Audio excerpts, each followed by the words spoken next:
Hoje, a gente vai mergulhar num verdadeiro mistério legislativo. A história é o seguinte: um projeto de lei super popular, criado para proteger pacientes, passa com tranquilidade pela Câmara dos Deputados e aí, quando chega no Senado, simplesmente some, vira fumaça. Bora investigar o que aconteceu? Bom, vamos começar pelo começo, pela parte que deu certo. O projeto de lei dos direitos do paciente teve uma jornada longa, é verdade, mas foi uma jornada de vitórias na Câmara. Olha só essa linha do tempo. Ao longo de 6 anos, ele foi aprovado em 3 comissões importantíssimas e sempre com muito apoio. A ideia era muito clara. Era modernizar a relação médico-paciente, sabe? Dar mais autonomia para quem está sendo tratado. A aprovação foi o que se chama de caráter conclusivo. Isso, na prática, significa que o acordo era tão grande, mas tão grande, que nem precisou ir para votação no plenário. Parecia que era gol certo, né? Só que não foi. O projeto chegou no Senado em maio de 2022 e bateu num muro. Parou. E é aqui que a nossa investigação começa de verdade. Vamos seguir as pistas para entender o porquê.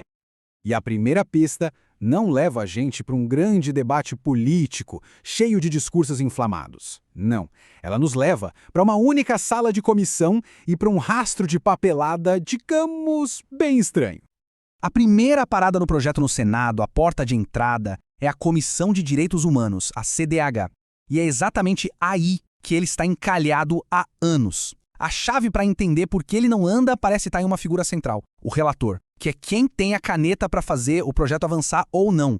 E é aqui que a burocracia revela uma coisa, no mínimo, curiosa. Dá uma olhada nessa sequência. O senador é escolhido relator.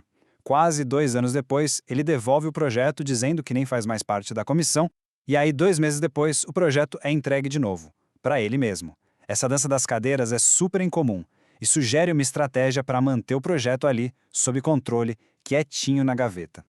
E aqui a gente chega no X da questão.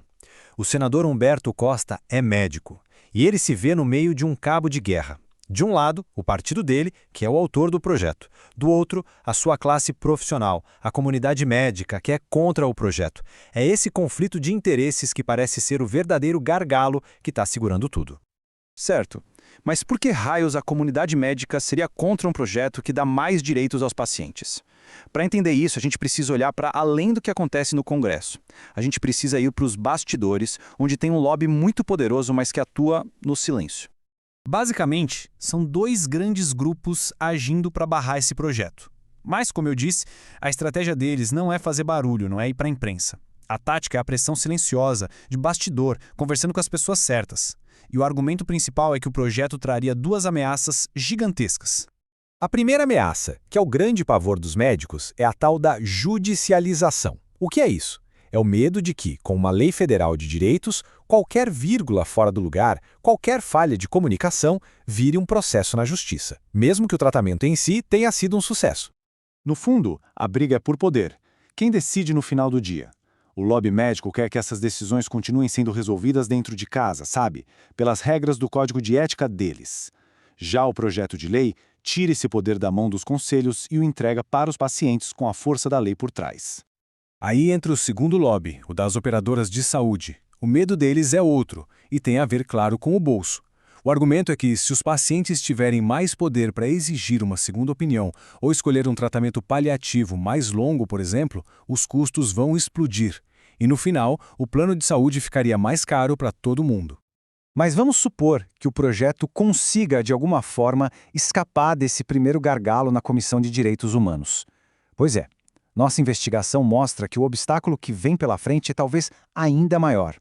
Se o projeto avançar, o próximo passo é a Comissão de Assuntos Sociais, a famosa CAS, e a simples composição dessa comissão já conta praticamente a história toda.